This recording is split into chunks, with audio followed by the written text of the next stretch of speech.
Ngayon lang ulit ako nakapag-video kasi busy ako ng mga nakaraang mga araw kasi nga malapit na yung natapos na pala yung nagprepare kasi kami para sa graduation ng anak ko.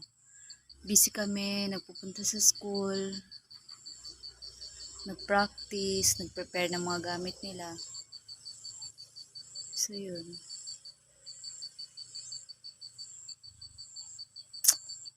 Medyo busy.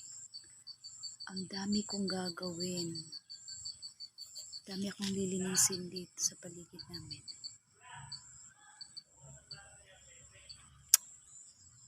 Hapon na dito. 5 PM na. Almost 6.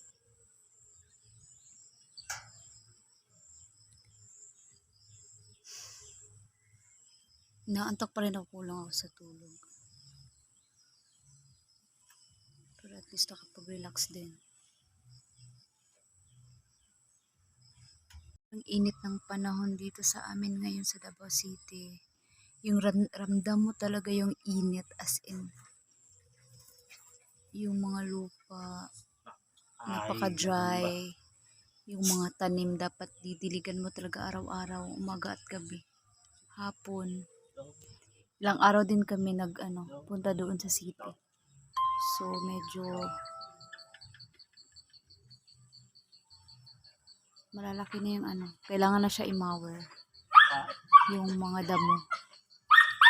Yun yung aso namin. Si Luca, yung Dachshund. Tapos ito yung Belgian namin, si Arya. 3 months old pa yan siya. Pero ang bilis niyang lumaki. Yung dumating siya dito sa bahay, ang sobrang liit niya. Sobrang liit niya talaga. Tapos ngayon, sobrang tangkad na niya. Ang cute niya pa. Tinuturuan niya namin siya. Tinuturuan namin.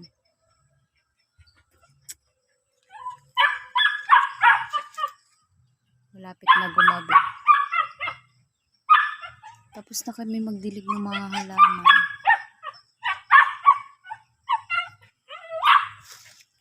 Tsaka yung mga bulaklak ko. Ayan, yellow. Ang gaganda nila.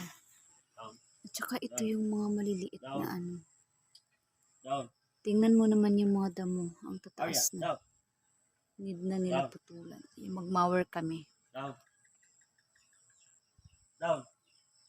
Masaya ako pag tinitignan ko yung mga bulaklak. Tingnan niyo. Ang ganda. Ito yung gusto ko kasi nga color yellow. Ayan.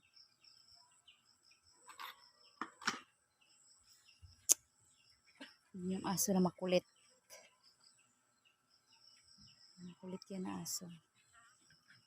Lalaro namin siya tuwing hapon.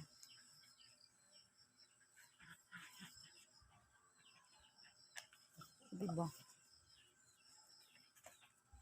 Pag nakagat niya na yan, ayaw niya bitawan.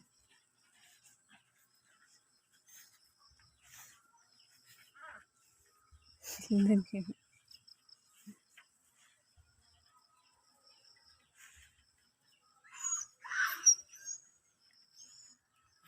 Nagselos yung isa. Nagselos. Maglalaro yan sila.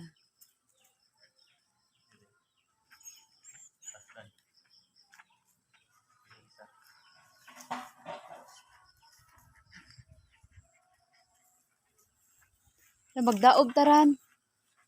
Dahil basura. Sobrang dami namin na basura. Yung mga gulay ko. Ayan.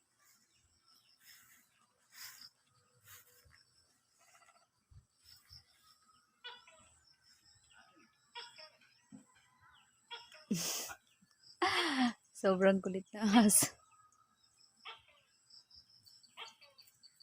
Tinuturuan yan siya. Diba? At yung isa galit. Gusto din niya makipaglaro.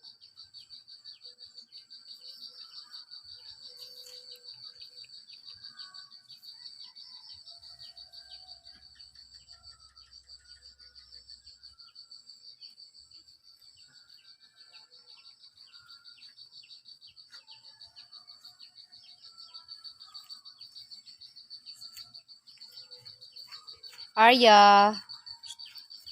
Arya.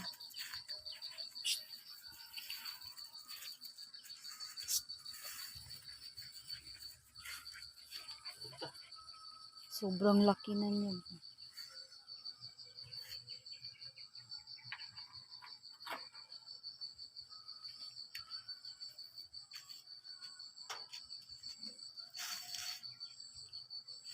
Paghaling ran.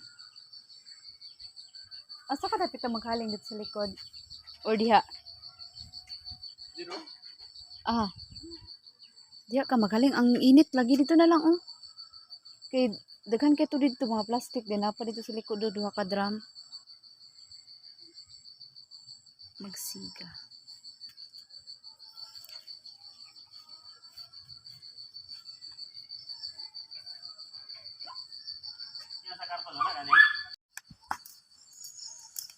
Nadala ni mo tanan ang katong sakuan. Katong mga basura sa likod. Katong duha god. Katong kuan.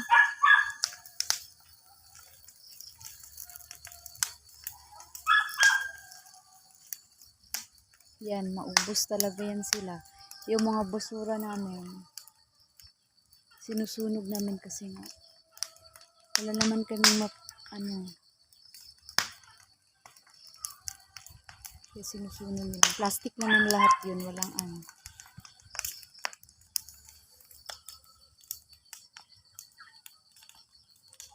Madilim na.